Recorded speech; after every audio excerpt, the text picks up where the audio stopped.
We are starting today's broadcast with developing news. Police say a man in his 60s is dead and 4 people are injured after a suspected stabbing terror attack in Haifa today. Now, eyewitnesses say a man in his 20s began stabbing people at a bus station this morning in Haifa. Police confirmed the man, who is a Druze Israeli citizen, arrived to the scene by bus this morning and then began his deadly rampage. A knife was found on the scene where the stabbing took place, and graphic video shows the victim in his 60s being attacked from behind and stabbed multiple times in the back. Police say the suspect, who Israeli media reports also has German citizenship, was living abroad for several months before returning back to Israel last week. He was neutralized at the scene. Rambam Medical Center received today 5 injured patients from the terror attack that was in Haifa. One was a 15-year-old teenager. He was rushed to the operating room. He was treated there, and now his condition stabilized, and he was transferred to the pediatric intensive care unit. 3 other patients arrived with stab wounds and 1 patient with a gunshot wound. They are all been taken care of. This terror attack comes less than 1 week after a terror ramming attack, which happened in Pardes Chana Karu, which 13 people were injured in. Now, Prime Minister Benjamin Netanyahu made it clear that Israel is ready to resume the war if Hamas rejects the U.S. plan for a ceasefire extension. Netanyahu says he favors the extended ceasefire with the return of the hostages. Now, at this time, the Prime Minister insisted there would be no humanitarian aid and a potential return to war in Gaza if the terrorists reject the plan. Here's more from ILTV's Steve Witkoff. Hamas remains opposed to the new U.S. plan to extend the ceasefire and insists that it remains committed to the originally agreed ceasefire that had been scheduled to move into a second phase, with negotiations aimed at a permanent end to the war. According to Prime Minister Netanyahu, the plan of U.S. envoy Steve Witkoff already includes discussions for an end to the war. Israel has accepted President Trump's envoy, Steve Witkoff's plan to extend the temporary ceasefire by 50 days.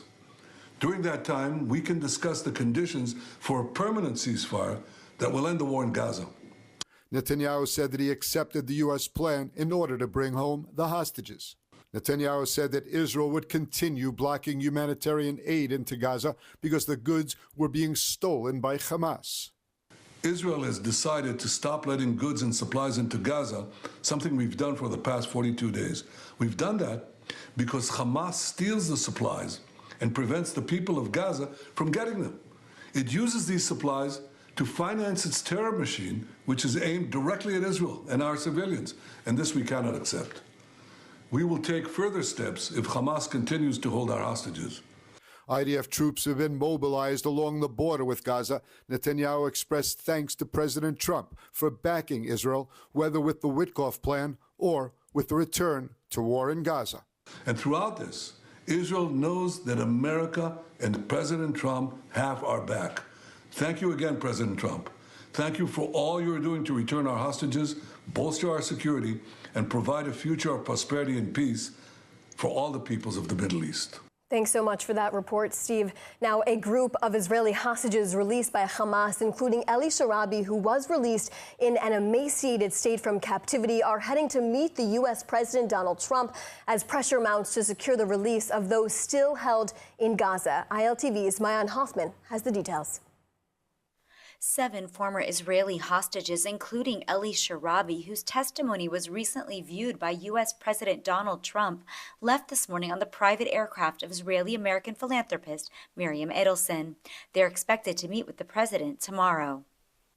In addition to Sharabi, the group includes Doron Steinbrecher, Keith and Aviva Siegel, Nama Levi, Omer Shem Tov, and Yair Horn.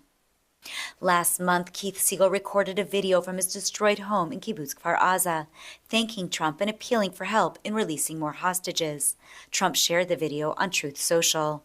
Sharon Sharabi, Eli's brother, who is accompanying the group, told Israeli media that the hostages will urge Trump to push for the next stage of a hostage for ceasefire deal to secure the release of the remaining hostages, about 24 of whom are believed to be alive. Adelson, wife of the late casino magnate Sheldon Adelson, has been a major Trump supporter and key advocate for the hostages. An N12 documentary named her as one of the most influential figures behind Trump's focus on their release. Adelson has met with hostage families and connected them to top figures in Washington. She and her late husband were dedicated Jewish philanthropists. Since 2018, she's been the publisher of Israel Hayom, Israel's most read newspaper, which they founded together years earlier. Meanwhile, released hostage Emily Damari underwent surgeries at Sheba Medical Center yesterday to treat severe injuries from October 7th, which went largely untreated while she was in captivity. She was shot in the leg and hands, losing 2 fingers. From her hospital bed, she vowed to fight for the release of her close friends, twins Gali and Ziv Berman, still held in Gaza and from her same community. I am grateful to President Trump for the deal that brought me home, she wrote. But now we must bring Gali, Ziv, and all the others back before it's too late. Damari also shared harrowing details of her time in captivity, recalling how a man who called himself Dr. Hamas performed surgery on her while a corpse lay nearby. Despite the trauma, she wrote that she is at peace with her injury and grateful to be surrounded by loved ones as she begins her long road to recovery. Now, the body of Itzik Elgarat is being laid to rest in Nir Oz today after Hamas released his body last week alongside 3 other male hostages. ILTV's Ariella Lachiani has the details on Elgarat's life. Today, Israel mourned another victim of Hamas terror as the funeral of Itzik Elgarat was held in kibbutz Nir Oz, where he was abducted on October 7th. The beloved 68-year-old community member was finally brought home for burial after Hamas cruelly held his body for months. He was a fixture of the kibbutz, dedicating years of service to its maintenance and bringing warmth and friendship to those around him. As his family and friends gathered to say their final goodbyes, the pain of loss was met with the determination to bring the remaining hostages home. Nearly 5 months since that dark day, dozens of Israeli hostages remain in Hamas captivity. Israel has made clear there will be no truce without the safe return of every last one. Families are growing increasingly desperate, awaiting news on the fate of their loved ones. We know for a fact that the hunger in Gaza affects them directly. And we know from the people that came back and gave testimonials. In a move to increase pressure on Hamas, Israel has blocked humanitarian aid from entering Gaza, saying it will only resume if there is progress on the release of hostages. While some families fear this may worsen conditions for those still held captive, others believe restricting aid is necessary to force Hamas to negotiate. לולא האספקה ההומניטרית, החטופים היו פה, המלחמה הייתה מסתיימת, ואנחנו היינו חוזרים כל המשפחות הביתה. The Israeli government has maintained that only through sustained pressure will Hamas be forced to release the remaining hostages. Meanwhile, the families continue their relentless calls for action. Rallies and vigils are held across the country, a constant reminder of those still in captivity. With no new agreement in sight, the fate of these innocent people hangs in the balance. As Israel mourns Itzik Elgarat today, it also renews its vow: no one will be left behind. May his memory be a blessing. Now, Trump's plan for rebuilding post-war Gaza shook up the Arab world and caused Egypt to come up with a plan of its own. Cairo says it's now ready to present its vision for consideration and approval at tomorrow's Arab summit. For now, Egypt has now kept the details under wraps, and more with ILTV's Steve Witkoff now. Egypt says that its Gaza reconstruction plan is ready and awaiting approval at the upcoming Arab summit. Unlike President Trump's vision for post-war Gaza, Egypt is seeking international donors to fund a program that would rebuild Gaza while leaving its residents in place. الإسلامية التي سيتم اعتمادها لإعادة الأعمار مع بقاء الفلسطينيين في أماكنهم وفي على أرضهم وأهمية البدء الفوري في برامج التعافي المبكر ثم يعقبها إعادة الأعمار. Missing for now is the key information of what, if any, role Egypt envisions for Hamas and the issue of maintaining security in post-war Gaza. بالتفصيل انتظارا للاجتماع الوزاري غدا والقمة يوم الثلاثاء القادم. فبالتالي الخطة يعني تم الانتهاء منها وفي انتظار عرضها على الأشقاء العرب. The U.S. and Israel both have positions firmly against any role for Hamas in post-war Gaza. Washington and Jerusalem demand arrangements to disarm the Hamas terrorists in the enclave and a plan for governance of Gaza that aligns with Israeli security interests. Thanks so much for that report, Steve. Now, with the first phase of the ceasefire deal now over, Israeli society and families of hostages are in a state of limbo, wondering what will happen next after news that Hamas rejected the new U.S. proposal to extend the first phase of this deal. Now, joining us now to help us make sense of what could happen next is retired Colonel Amit Asa, a former member of the Israeli Security Agency. Thank you so much for joining us today. Hi, good afternoon. Now, this deal has been in an extremely fragile state from the beginning. But realistically, what could happen next? How long will this state of limbo continue for? As we understand, the first stage and the second stage that we are it's on the table really was planned with the Biden administration. While Trump administration is getting in, we finished the first stage, and now Trump is leading us to another point of view, to put all the hostages back in this stage or other stage. But it's another point of view, it's another approach that Israeli have to bring everybody home as one phase. Even if it will be in two phases, we want them back in a very fast move. And it's not connected to any phase that was brought on the table before. It's another kind and a new negotiation that we will have to bring. Now, Hamas, of course, will approach this deal with a no answer, because Hamas wants time and Hamas wants to be the leader and to be ruling Gaza. And this is a thing that Israel can't accept. Now, tell me why the U.S. presented this brand new proposal and not continue with the framework that was set of this phase two. Why something brand new? Why not continue with what was apparently set in the negotiating process? I think President Trump brought a very new approach that wants everybody to put everything very fast and not in few phases. And this is the only thing that we have to look for today. And Hamas, of course, will say no.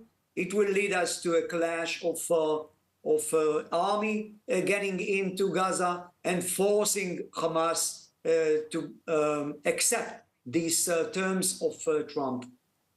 Now, is it possible with Hamas's rejection of this deal, there could be new framework in the future, or would negotiators go directly to phase two? We've seen so many different talks and conversations. What do you think is actually feasible? I think the government of Israel is putting more pressure now in Hamas, and part of it is the humanitarian aid.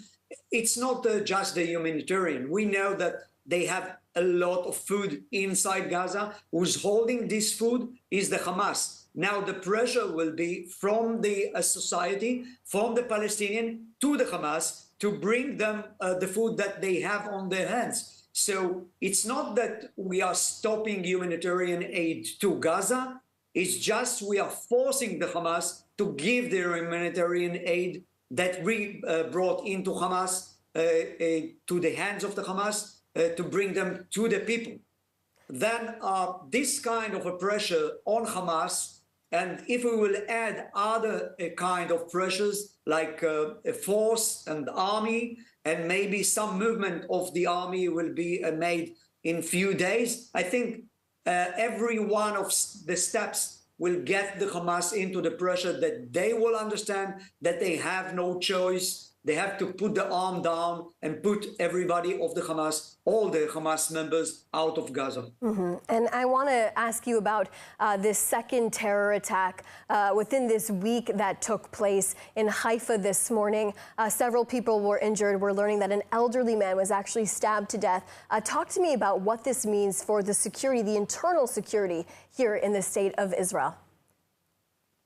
I think all citizens of Israel knows that we are in a time of war. In time of war, there is a lot of motivations all over, not just Palestinian from Gaza. It's Palestinian from the Judean Samaria. It's also other members, as we saw today, is a terrorist that came out from Israel. He's been a lot of years in Germany, and then maybe he was getting into a terrorist cell and came into Israel and do this terror. We can see any kind of terror, maybe attempt inside Israel and on the borders and in Judea and Samaria. We on a wartime, and now all the measures of the police and all the measures of the Shin Bet is up to get all the information that we can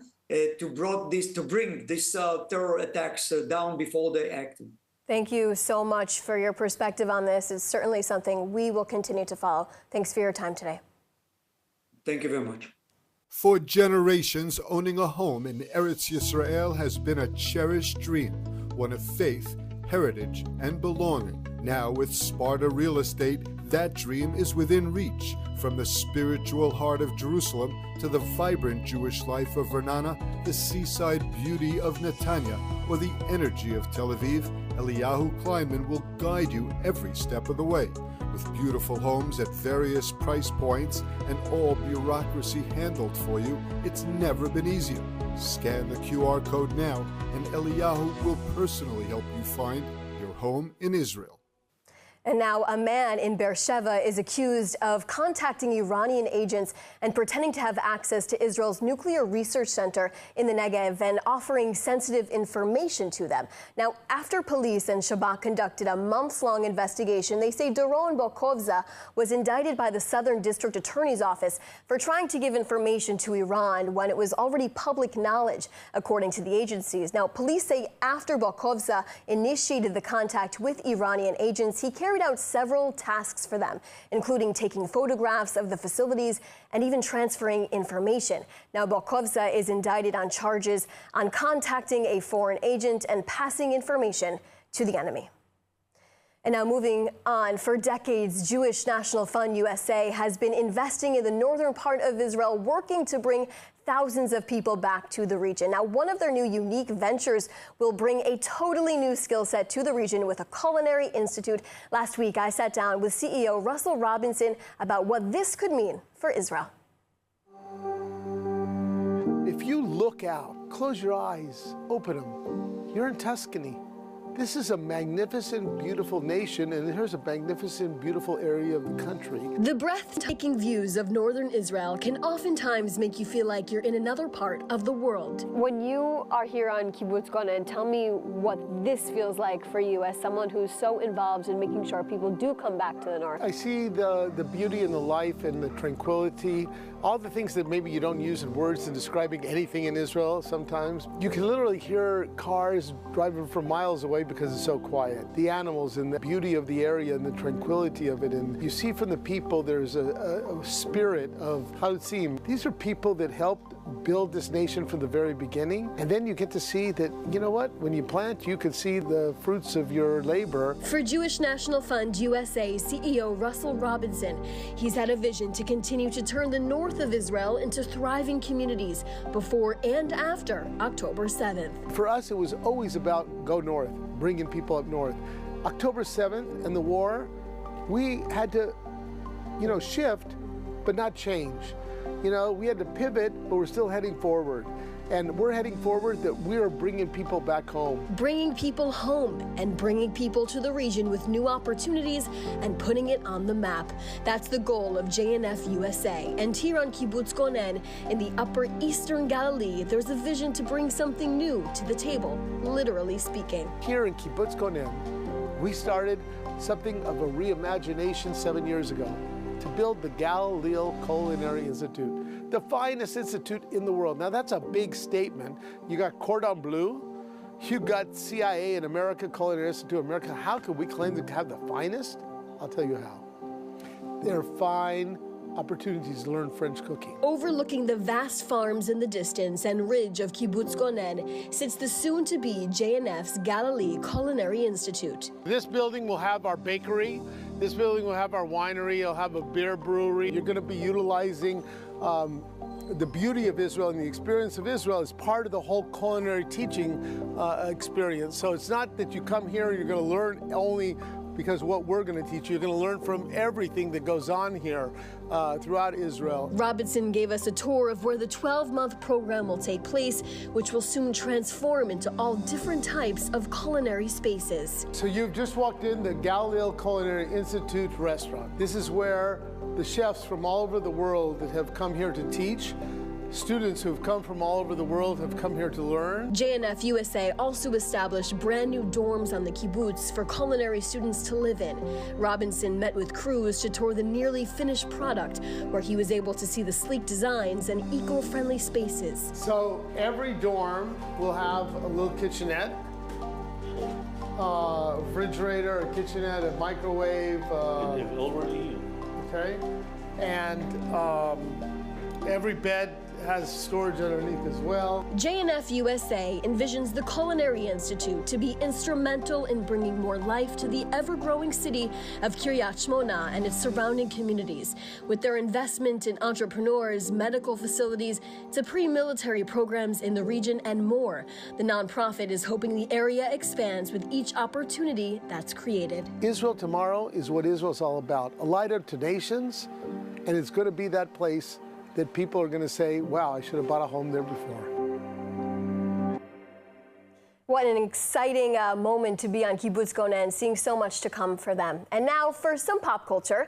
The Oscars were held last night, and it's been an incredible year in the film world. Most notably, The Brutalist, a film about the Holocaust, took home 3 awards. ILTV's Devo Klein has the full report. Last night, the 97th Academy Awards took place, honoring the nominated films of 2024. Actor Adrien Brody took home the award for Best Actor for his portrayal of Laszlo in the movie The Brutalist, a movie that sheds light on the aftermath of the Holocaust. Brody's last Oscar win 22 years ago was also for his portrayal of a Holocaust survivor in the movie The Pianist. In addition to the Best Actor award, The Brutalist also received the Academy Award for Best Cinematography and Best Original Score. The Brutalist actor Guy Pearce, however, probably did not resonate with the message of the movie that got him to the Oscars, as he showed up with a Free Palestine pin. And the award for Best Documentary was awarded last night to an Israeli-Palestinian collaboration titled No Other Land. And in a show of extreme elegance and composure, Israeli actress Gal Gadot presented the award for Best Visual Effects alongside her Snow White co-star Rachel Zegler. Zegler had adopted a staunchly pro-Palestinian stance and publicly criticized Gadot during press for the movie. Despite Zegler's inappropriate remarks, Gadot stood tall alongside Zegler on the Oscar stage with poise. And in Theme of the Arts, we want to congratulate our very own Emily Schrader, an anchor here at ILTV that everyone loves and knows, for her book that just came out. It's called 10 Things Every Jew Should Know Before They Go to College. Everyone here will certainly be grabbing their copies for sure. Now let's take a look at the weather forecast. Cloudy skies are expected around most of the country tonight, with temperatures reaching lows of around 12 degrees Celsius or 54 degrees Fahrenheit. Then tomorrow we'll see more cloudy skies alongside steady temperatures, seeing highs of 20 degrees Celsius or 69 degrees Fahrenheit. Now that's a wrap for today's newscast. For the latest updates from Israel on all your devices, be sure to follow our ILTV channel, subscribe to our newsletter, and explore our website, ILTV.tv. Stay informed with the latest news straight from the heart of Israel. I'm Shosh Bedrosian. Be well. Thanks so much for watching.